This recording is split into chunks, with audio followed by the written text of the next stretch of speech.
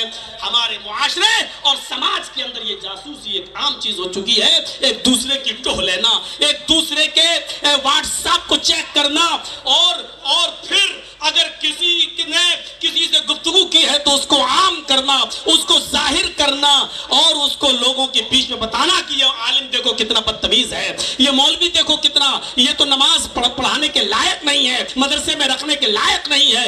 آج اس برائی نے جنم لے لیا ہے، یہ معاشرے کے اندر ایک گمبھیر سمسیا بنی ہوئی ہے، اس کو روکنا چاہیے۔ حضرت امیر معاویہ مشہور صحابی، ان کی بیوی مہمان نوازی کو پسند نہیں کرتی تھی، ان کی بیوی مہمان نوازی پسند نہیں کرتی تھی۔ جب مہمان آ جائے وہ دیکھو آگے 4 آگے 6 ہوتا ہے، فطری چیز ہے۔ بہت سی عورتیں بیچاری 20 آ جائیں 30 آ جائیں فخر کرتی ہیں کہ اپنی قسمت کا کھا رہے ہیں۔ 3 بجے سے اٹھ جاتی ہیں، رات میں 4 بجے سے اٹھ جاتی ہیں۔ ابھی رمضان میں دیکھیے کہ علماء بیچارے سفیر کی حیثیت سے چندہ کرنے جائیں گے، عورتیں 2 بجے رات میں 1 بجے اٹھ کر ان کی سحری کا انتظام کریں گے۔ کچھ ہوتی۔ اب میں بھی ایک جگہ گیا، نام نہیں لوں گا، 3-4 مولانا ایک ہی جگہ رکے تھے، اندر سے آواز آ رہی تھی، کتنے دن رہیں گے؟ اچھا 4 دن تک میں میکے نہ جاؤں؟ ارے ان کو کسی ہوٹل میں ٹھہرا دیتے، کہیں اور دیکھ لیتے۔ ہم چاروں نے صلاح کی کہ چلو یار اس کو پتہ بھی نہیں ہونا چاہیے، اور ہم لوگ نکل گئے۔ کہا نہیں جی صاحب ایسا ہے کہ ہم لوگ تھوڑا سا سیفٹی چاہتے ہیں، آپ کے ہاں اندر لیٹرین باتھ روم ہے، بے پردگی بھی ہوتی ہے، آپ کی بیوی ڈسٹرب ہوتی ہے، ہم لوگ کسی دوسری جگہ چلے جاتے ہیں۔ اچھے انداز میں سمجھا کے وہاں سے نکل گئے۔ ایسا بھی ہوتا ہے، 3-4 برداشت نہیں کر پاتے۔ امیر معاویہ کی گھر ایک مہمان آ گئے، انہوں نے ایک روم دے دیا ان کو۔ ان کی بیوی کہتی کتنے دن رہیں گے؟ امیر معاویہ نے کہا بھی آنے کو دیر نہیں ہوئی، کتنے دن رہیں گے؟ 3 دن تو ویسے ہی اس کا حق ہے، پھر دیکھا جائے گا۔ آپ تو کچھ سمجھتے ہی نہیں، کہ نہیں وہ میرا مہمان ہے، کھانے پینے کا انتظام کرو۔ رات ہوئی، عشاء کی نماز پڑھنے کے بعد پانی میں لوٹا جو ہوتا ہے بندنا جس کو بولتے ہیں، پانی اس میں بھر کر امیر معاویہ نے رکھ دیا۔ شاید تہجد پڑھتا ہوگا تو وضو بنا کے نماز پڑھ لے گا، اور فجر میں نماز مسجد میں جانا ہی ہے، باہر سے راستہ تھا آنے جانے کا۔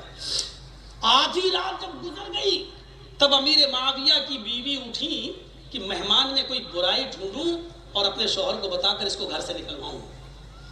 تو وہ ان کے روم تک گئی اور دروازے پر گیٹ پر کان لگا کر سننے لگی۔ وہ گانا گا رہا تھا اور بڑا الٹا سیدھا گانا گا رہا تھا، واہیات گانا۔ امیر معاویہ کی بیوی جلدی سے آتی کہ دیں اٹھو، اپنے شوہر سے اٹھو، کیا ادھر تو آؤ، کیا کان لگاؤ، گانا گا رہا ہے۔ اپنی بیوی کا ہاتھ پکڑ کے کھینچ کے لائے، یہ کیا سنانے لے گئی تم مجھے؟ کیسے مہمان کو تم نے اپنے گھر میں جگہ دی ہے؟ امیر معاویہ نے ڈانٹا اپنی بیوی کو، تم گئی کیوں وہاں کان لگا کر سننے کے لیے؟ جب میں نے اس کا روم الگ کر دیا، اس نے دروازہ اندر سے لاک کر دیا ہے، اس کو میں نے وضو کے لیے پانی بھر کر رکھ دیا ہے، اس کا سب کچھ الگ کر دیا ہے، تو تمہیں کان لگا کر اس کے معاملے کو سننے کی کیا ضرورت تھی؟ تمہیں معلوم نہیں کہ اللہ کے رسول نے ٹوہ کرنے سے لگانے سے منع کیا ہے، جاسوسی سے منع کیا ہے؟ اس کے اندرون خانہ سے تمہیں کیا مطلب؟ وہ اندر کیا کر رہا تھا؟ تم نے اس کی جاسوسی کیوں کی؟ حرام ہے، ناجائز ہے، غلط ہے۔ خوب ڈانٹا ان کو۔ بیوی نے کہا ہاں غلطی اس کی، ڈانٹ رہے مجھے، ٹھیک ہے رہنے دو، کرنے دو اس کو، گناہ پہ گناہ، ہم کو کیا مطلب۔ سو گئے۔ امیر معاویہ بار بار دیکھنے لگے سوئی کہ نہیں سوئی، اور جب کھراٹے لینے لگی، جنریٹر چلنے لگا ناک کا، جب ہو گیا